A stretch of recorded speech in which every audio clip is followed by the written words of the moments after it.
Hello everyone, hi guys. કેમ છો તમે બધા? આઈ હોપ તમે બધા સારા હશો. તો લેટ્સ ગો. આજે આપણે એક વ્લોગ શૂટ કરવાના છે. એકચ્યુઅલી આજે છે સન્ડે અને આજે છે ઇન્ડિયા અને ન્યૂઝીલેન્ડની ફાઇનલ મેચ. તો સાંજે મેં મેચ જોવામાં બિઝી થઈ જવા, કારણ કે મને મેચ જોવાનો બહુ શોખ છે. તો આજે આપણે બપોરે વ્લોગ શૂટ કરી લઈએ અને ફટાફટ તમને મેં સમથિંગ 3:30 વાગે એટલે વ્લોગ અપલોડ પણ કરી દઈશ અને તમને જોવા મળી જશે. તો લેટ્સ ગો. બ્લોગમાં કશું નથી એકચ્યુઅલી. આપણે જે મહેંદી ક્લાસ જતા હતા તેમાં જે મેં તમને આગળ પણ એના શોર્ટ મૂકેલા હતા અને બતાવેલું હતું. તો આપણે એ જ મેં તમને બતાવવાની છું કે આપણે મહેંદીમાં ક્યાં પહોંચ્યા. 1.5 મંથ કમ્પ્લીટ થઈ ગયો છે આપણા મહેંદી ક્લાસનો અને હવે આપણે નથી જતા.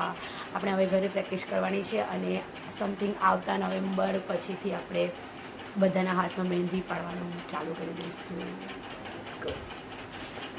ફટાફટ જોજો ગાઈઝ. આપણે આ બ્લોગને બહુ લોંગ નથી કરવાનો, તો આપણે ફટાફટ મેં તમને બધા એલિમેન્ટ્સ પહેલે બતાવી દઈશ કે જે એલિમેન્ટ્સ પાડીએ એ પરથી પછી આપણે આખા હેન્ડની મહેંદી પાડીએ છીએ.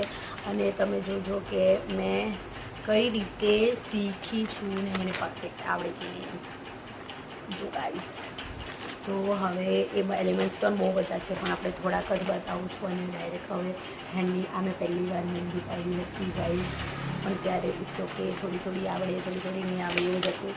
અને પછીથી જો ગાઈઝ પછીથી થોડુંક પરફેક્ટ થઈ ગયું છે. અને હવે આપણે હેન્ડમાં પણ બહુ બધાના હાથમાં મહેંદી ટ્રાય કરી લીધી છે. એ પણ મેં તમને બતાવીશ.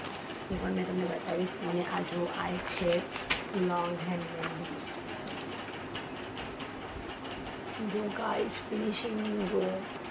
અને હવે મેં તમને એમાં મૂકી દઈશ કે હેન્ડમાં આપણે કઈ રીતે મહેંદી પાડેલી છે અને તમને બધાને કેવી લાગે તમે મને જરૂર કહેજો. બ્લોગનો બીજો મારા પાસે કોઈ ઓપ્શન નહીં હતો એટલે મેં તમને કંઈક બતાવવા માટે આજે આ શૂટ કરી લીધું છે. તો બાય ગાઈઝ, આપણા બ્લોગને આવી રીતે સપોર્ટ કરજો અને તમને મારા બ્લોગ જોવાનું ગમે તો બધાને કહેજો, નહીં ગમે તો ફક્ત મને જ કહેજો. By guys.